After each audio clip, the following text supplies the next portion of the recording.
Hello and welcome to the Supernatural News Network, where we strive to deliver the most accurate information on cryptids, spirits, alleged hauntings and possessions, the occult, and all of the things that keep you up at night. It seems that you stumbled upon our first broadcast, and we would appreciate it greatly if you would like and subscribe to our channel. We'll be delivering videos at least once a week to keep you updated on the latest happenings within the paranormal community. Without further delay, let's discuss our first topic, the hatman. The hatman is one of the most highly reported ghostly phenomena across the globe. But there's one defining factor that sets him apart from the rest. There are hundreds, if not thousands, of reports of hatman sightings, and they all share similarities. Most eyewitnesses report first seeing the entity when they were a child. Sightings also tend to happen during periods of grief or negativity in one's life. Who is this entity? What does he want? And why does he show himself to children more often than adults? Before we get too deep into our first broadcast, I'd like to preface it by saying that I chose to discuss the hatman because I myself have seen him. I first saw him when I was around 9 or 10. I had fallen and scraped my knee on the sidewalk at my grandmother's house. When I got up, I saw a figure sitting in a low-hanging branch of the oak tree in front of me. He was wearing all black, what appeared to be a long coat and a coachman-style hat. He had no face, only blackness. This experience changed my entire life, and since that moment, I've been passionate about paranormal investigation, cryptozoology, and the study of occultism. I've had many other paranormal experiences, but I'll save those for later discussion. Back to the topic at hand. Who is the hatman? A Google search for this question will reveal a plethora of theories. Some say that he's in control of all shadow people. Others say that he provokes misfortune and bad health. There are theories that he's connected to aliens. One theory that I haven't seen online is one that I've been pondering for many years. The hatman is a voodoo loe. Baron Samedi is the loe of Haitian voodoo. He's the loe of the dead and fertility. He's often depicted as a tall, lanky man in Victorian-style clothing, usually wearing a top hat of sorts. This entity is mischievous and obscene.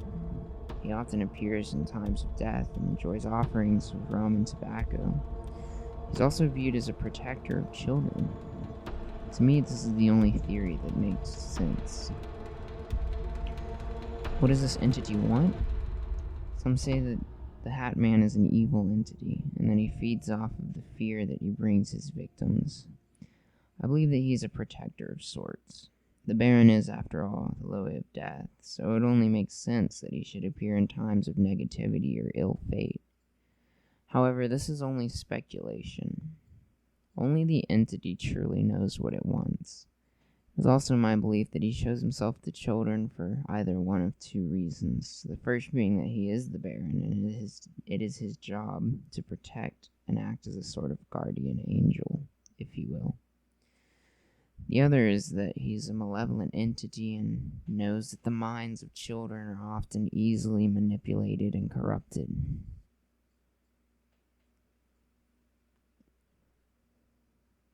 In conclusion, I leave you with one witness's story of their encounter with this entity.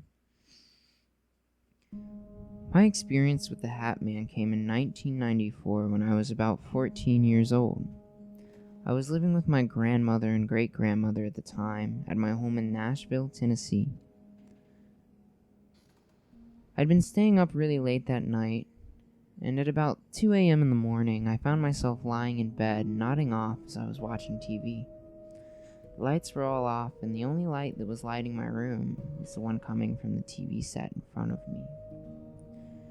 From where I was lying, my bed was positioned up against the wall. Looking down toward my feet, I had a clear view all the way into and through my great-grandmother's room, which was just parallel to mine. As there was no door between my room and hers, I could also see into the hallway. Just inside the hallway was the doorway going into my grandmother's room. As I was lying there with the covers pulled up to my face, nodding off, my eyes would open and fall, over and over again. Except that I heard something on TV that made me open my eyes a little wider.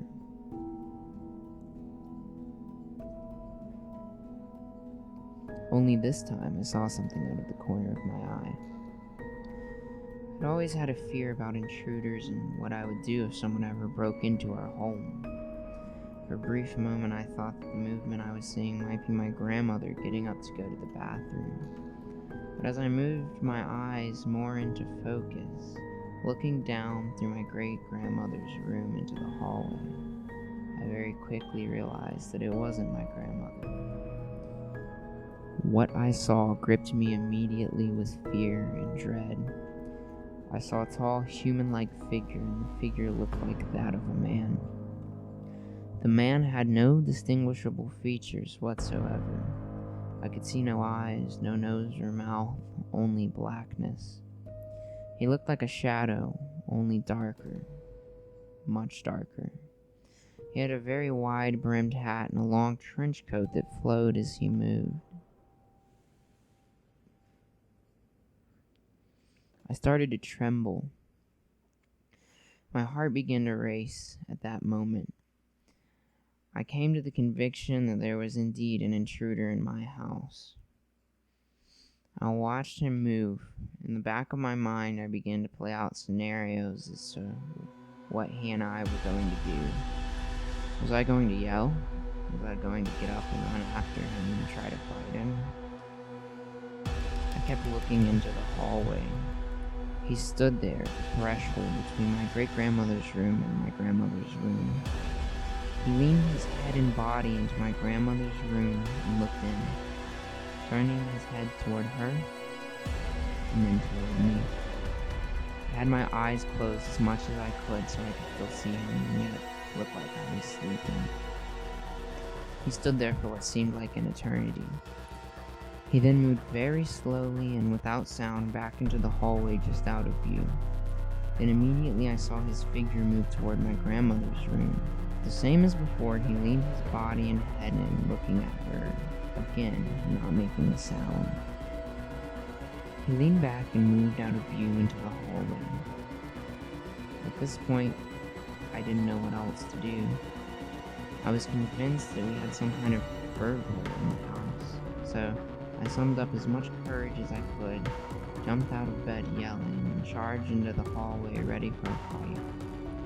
I turned the hallway and he was gone. Obviously, I had startled and woke up my grandmother and great-grandmother.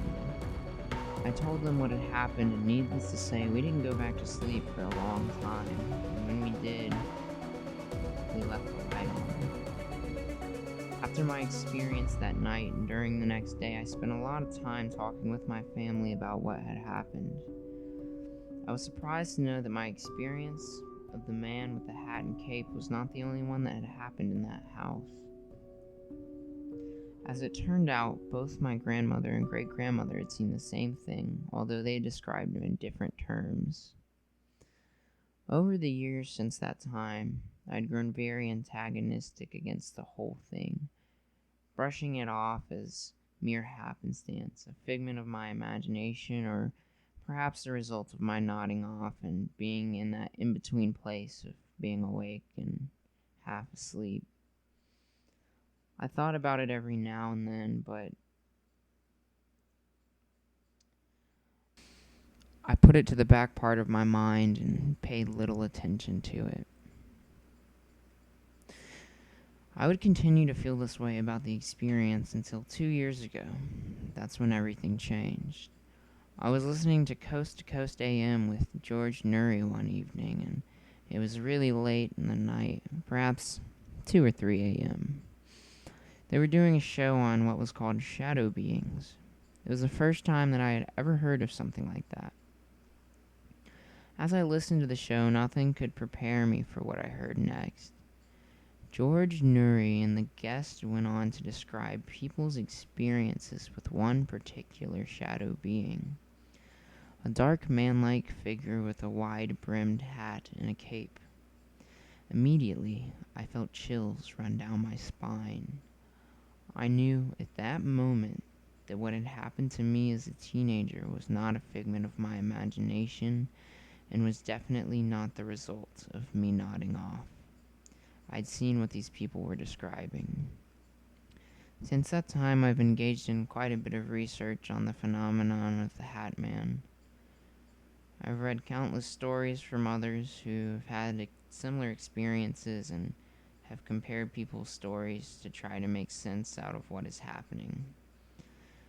I now believe that I am at a place in life where I can draw some conclusions on who or what the hatman is and how he's connected to the wider experience of the shadow people. This website serves as a staging ground to continue my research and offer my help to those who have experienced the same phenomenon.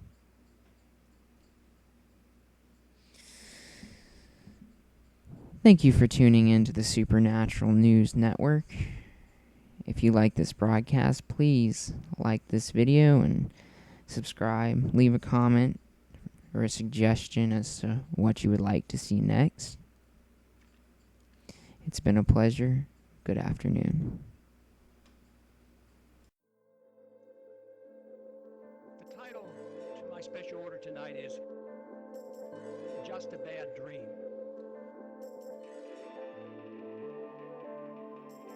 Could it all be a bad dream or a nightmare? Is it my imagination or have we lost our minds? It's surreal. It's just not believable. A grand absurdity.